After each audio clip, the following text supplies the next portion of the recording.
Kerimcan Edil ay ziyaret etti. Ay harman değerli ama harp sadakanlar gıdıp yorganın üstünde kıyarağa oturup çay kalayıp geliyor. Görsen bayağı oğuşak koyverin oğlunu bir teadece malara söyleyip ağlar mı diyor. Atı devşek geldi ağırda nerede oturdun bir dediydi. Ay bayak yanına varını karıca halifam var diye kalas edip ölüptür hayır patası kaldım diyor. Sana değillikte hayır patası vermedik adam ölümde verecek mi? Ayt bir nama diyor. Bilmeyen deydi, ayt bir nama deydi bilmeyen deydi, bilmesen aydenim seni hadi yengenim, pirin yani seni gömeyenim deydi. Ya sen gömesin ya göğde çıkıp pilleri gömer deydi.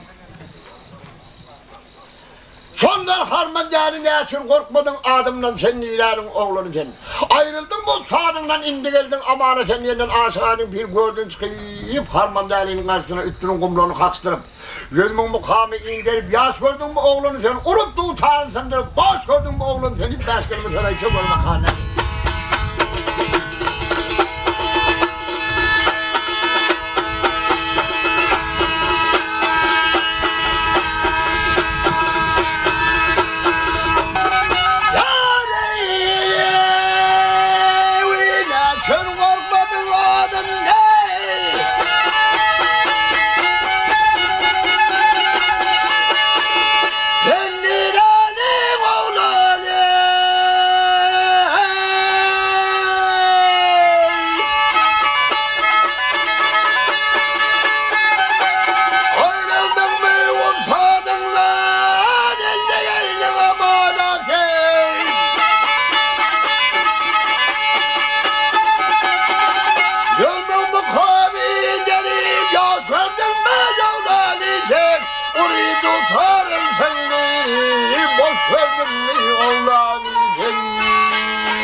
Git baba gelen yoluna, karaman tarif oluna.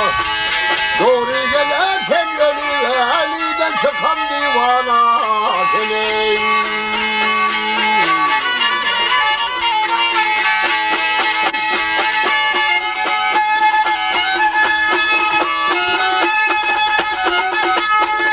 Yar hak deyip çıkmışam gördün, uğratan kaçarsın edin.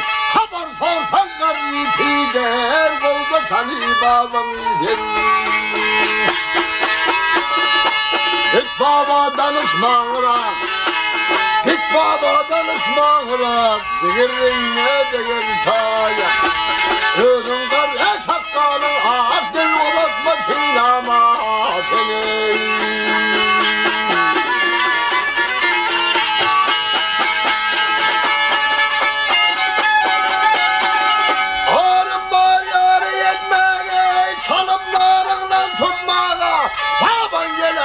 Yatmağa, ay gör kızını yememen için.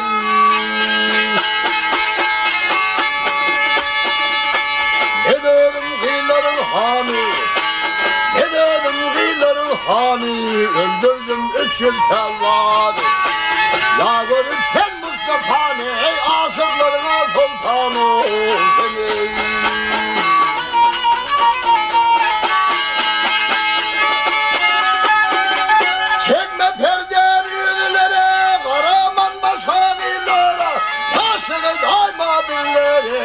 Çağırıp geleceğim Harmandalı kaçtım racım Yıllarım durdur ağacım Dede bul işler Allah'da Tut geldim kelmeden ol seni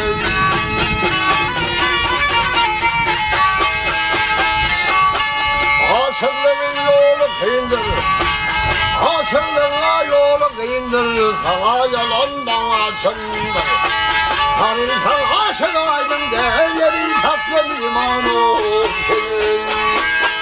Haydi